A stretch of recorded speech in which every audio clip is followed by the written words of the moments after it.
Alright, so this is my Guardians of the Galaxy movie. Make sure. Yeah, it's my Guardians of the Galaxy movie review. I actually read a lot for this one. Because I have a lot to say about the movie. There's so much that happened. Sort of. All good things, of course, because the movie's awesome. Like, we're talking raccoon, talking tree, a man from the 80s, aliens. Good music. What more could you ask for from a comic book film than that? Right. Okay, so obviously spoilers. Movie and franchise probably. Start off. First thing, what I liked about the movie. The soundtrack. Of course. Duh. I made this, by the way. I didn't just buy it. I had to record my own music on tape. It's so cool. This is volume 1. Volume 2. That's just, by default, that makes me better than everyone else. Just by default. No argument. Right, okay, so the soundtrack was really good. I don't have... soundtrack was obviously really good. Although, I will say this. I do like the soundtrack to the second movie better than the first. But I do like the first movie better than the second movie. Because the volume 2, it has Mr. Blue Sky. And that song just slaps. That song, I love that song. It's like one of my all-time favorite songs. So, not only that song, it's like a ton of other songs too. But that's like my song. Right. So I thought the soundtrack was pretty good. I do like the soundtrack for this movie. Although I do like the second half more than like the first half. Although I do like Hooked on a Feeling. I know Hooked on a Feeling is like the first half, and then from the second half it's from I Want You Back, Come and Get Your Love, Cherry Bomb, Escape, Ain't No One High Enough. So that's like the second half. First half is Hooked on a Feeling, Moonage Daydream, Spirit in the Sky, Fooled Around, Fell in Love, and I'm Not in Love. So that's the first half. Well, I do like Hooked on a Feeling. Hooked on a Feeling is good. I also like the relationship with Groot and Rocket. I think that's like a really interesting dynamic duo because you have one that can only say 3 words and you have one that's translating for him constantly, and like you can tell they actually care about each other because when the Power Stone, it doesn't blow up, but when who's the girl's name? When that red alien, actually red, whatever, when the slave alien touched the Power Stone and she blew up, you kind of saw like everyone reacting and like hiding and like like ducking for themselves, and you see Groot like just grab Rocket like just out of instinct, And I remember watching it the first time, I'm like, that dude really cares for that raccoon, I thought that was awesome. Also, it's not a typical superhero movie, because you see like a typical superhero movie and they have like colorful costumes and like a clear moral compass, sort of, and yeah, they're not like typically not outlaws. Punisher's an outlaw, but he's not really a superhero. He's not even a hero. He's an anti-hero. But yeah, you see these superheroes in like their colorful costumes, and you just see the Guardians of the Galaxies, and like they're not really in colorful costumes. They have like outfits and uniforms, but they're not really in colorful costumes. And they're all outlaws, and they're all like terrible people, sort of. They have relatively good intentions, but they're all terrible people. So that was interesting as well. Just kind of stray away from that. I kind of love it when movies do that. I also like Peter Quill's character, like his whole, I guess, identity, sort of, and his attachment to music and like his memory of his mom. Like in the beginning of the movie when his mom dies from the brain tumor or cancer. When his mom dies, you kind of see he has like a black eye, and like he like fought a few kids because they killed a frog and didn't do anything. So like off the bat, you can already tell that Peter Quill has like a good heart as a child, And then he gets taken by like these space pirates, the Raptors. He gets taken by these space pirates, and they kind of like, I don't want to say beat him, but they kind of put him on this space piratey path. So where he's like not like they don't. He's not in an environment where he's nurtured and where he's cared for and where he can actually learn and grow to be a better person. Instead, he's like a space pirate and he's like this really big jerk when you see him like fully grown up. But later on throughout the movie, you can still kind of see that even though he's like this really big jerk, he still has that like really soft big heart. Because like he saved Gamora. He's like he cares for his guardians. And he still cared for the galaxy, even though he claimed that he was one of the idiots who lived in it. So I thought that was great, and also this caught me a few times because like the first few times that I watched like a Marvel movie, I don't really fully pay attention. But then when I watch them frequently, I like look for things that I didn't pay attention for.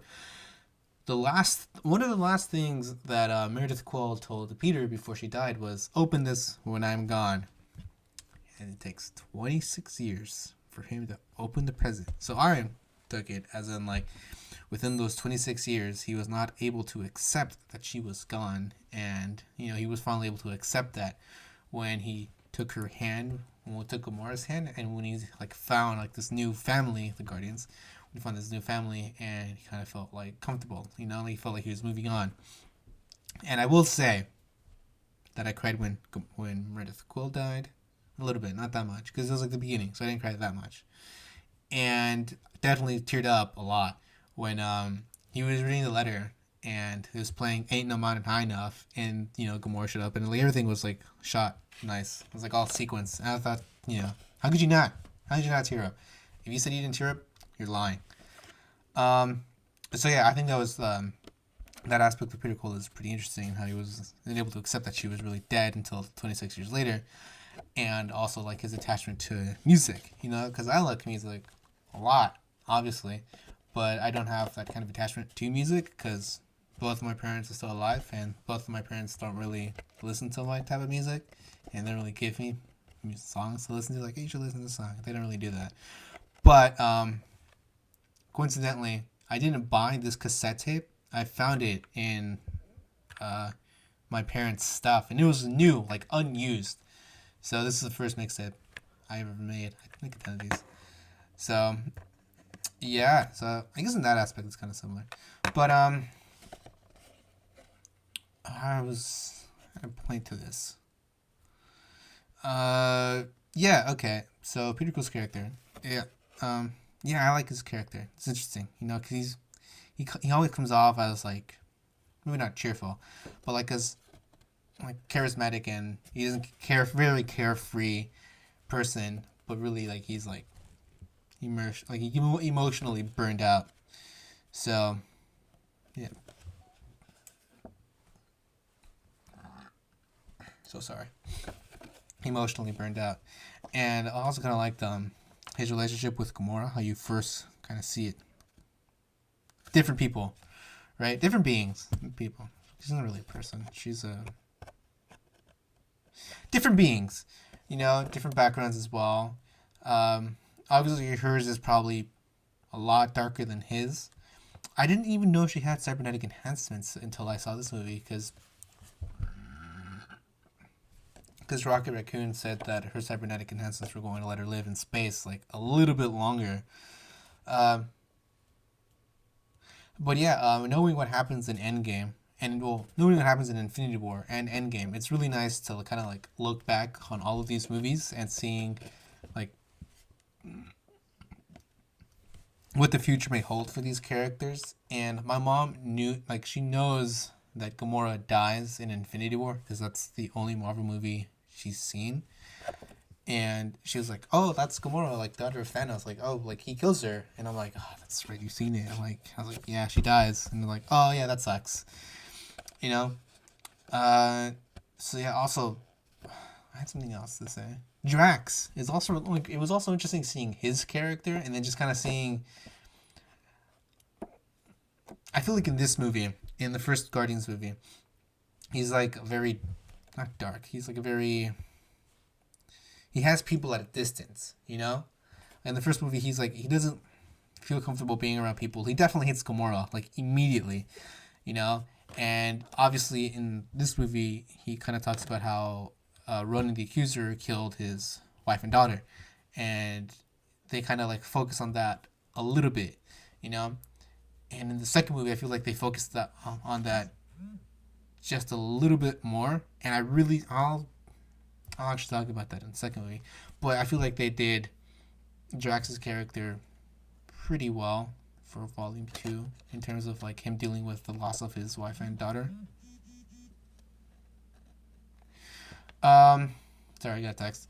Um, yeah, I feel like Drax's character gets a lot more interesting because you get to see him kind of like be very fond of the Guardians, and you actually get to see him care for Gamora, which like off the bat he immediately just wanted to kill her, and he's able to accept that like, oh, okay, like you're not that bad of a person, and even though like you're correlated or you were with the people that killed my wife and daughter, and I don't know. I think it's nice he was able to accept that and kind of move forward.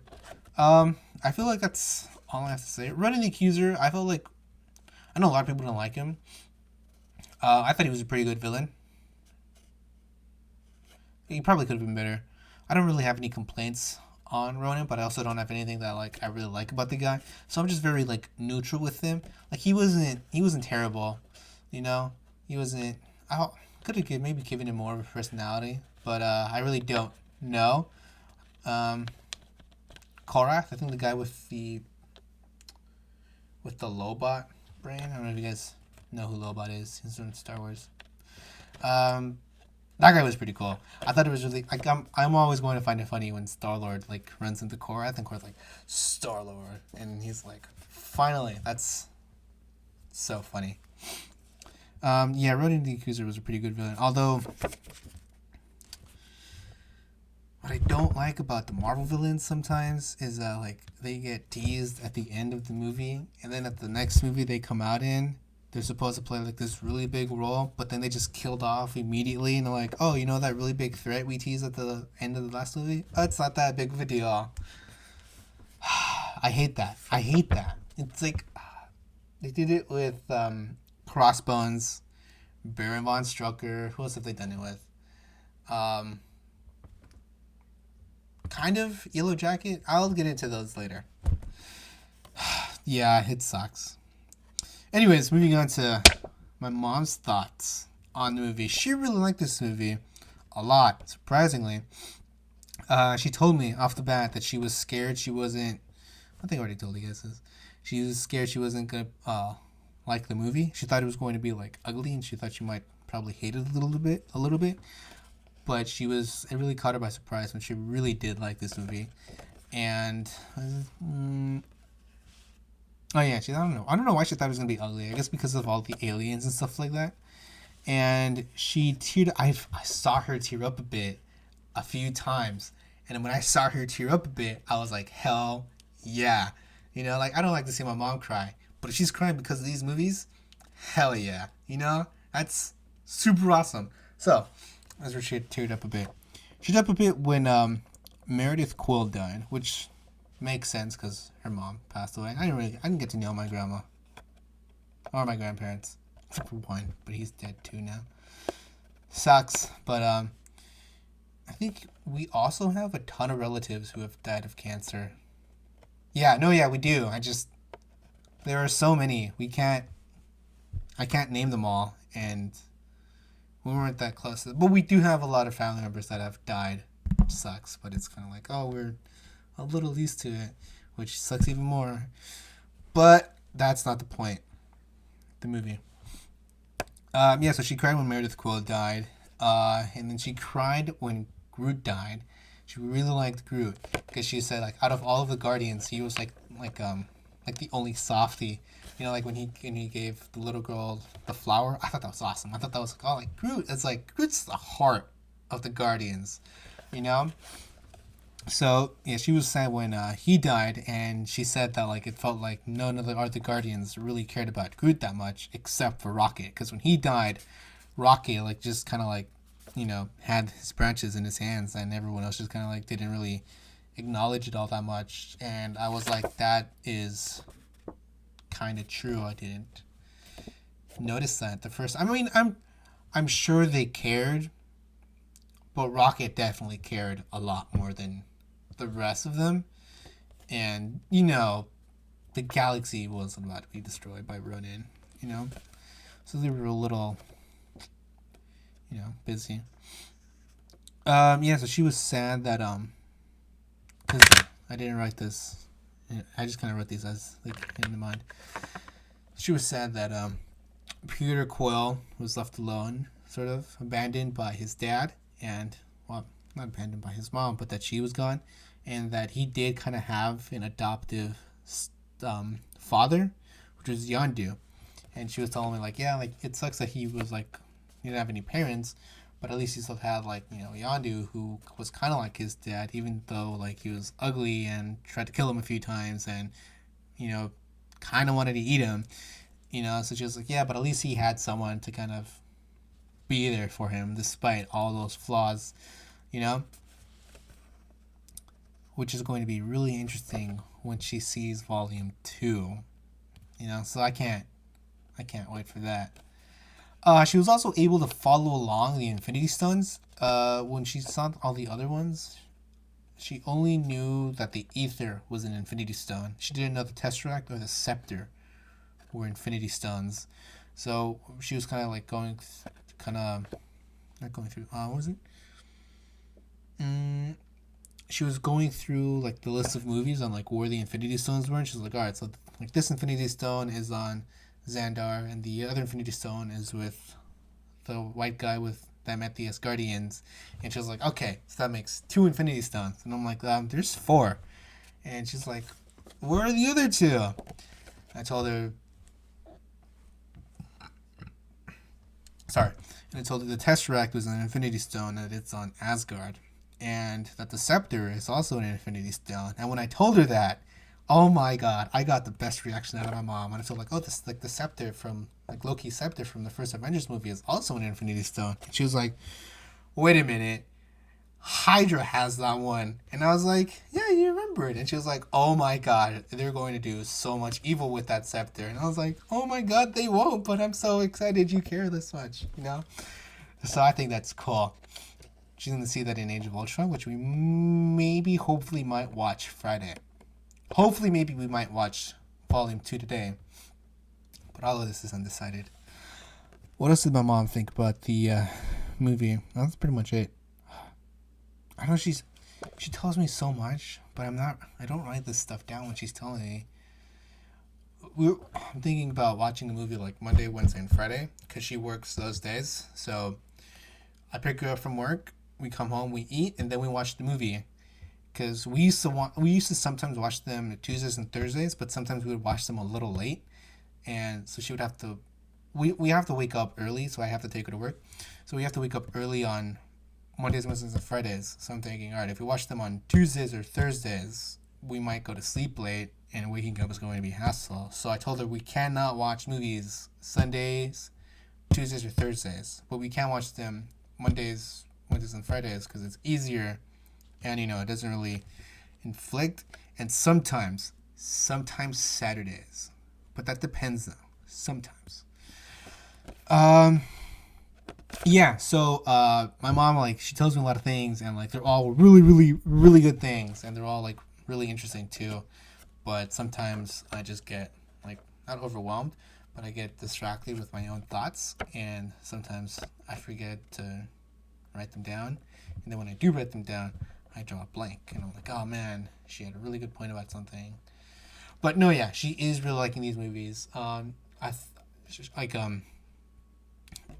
thought about telling her what the other 2 Infinity Stones were, not where they are, but what they were, and she was like, I'm not going to remember them because there's so many. And I was like, there's only 6, and I'm like, yeah, she's like, that's 6 too many. And I was like, okay, fair point.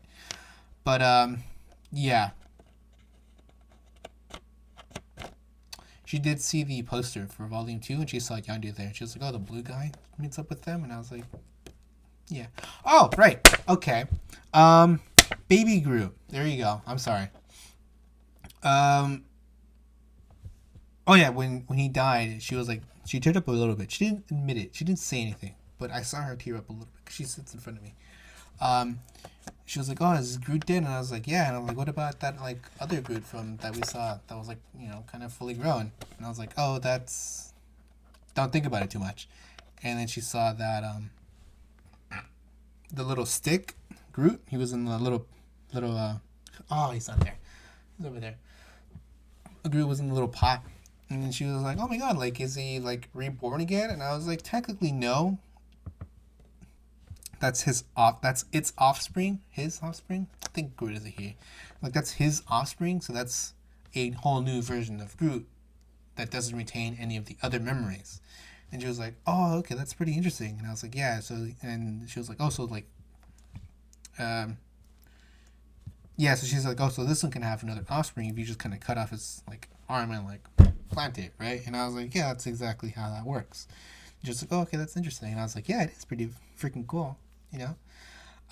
So yeah, this is what movie 11. She really liked it. We have 12 more to go. We're fine, right? Yeah, 12 more to go. She thought about writing each movie, like the title, and then writing what happens in them, how they end, and whether or not they hit an Infinity Stone. So that should be exciting. I'm gonna help her out with that, obviously, you know. And yeah, stay groovy.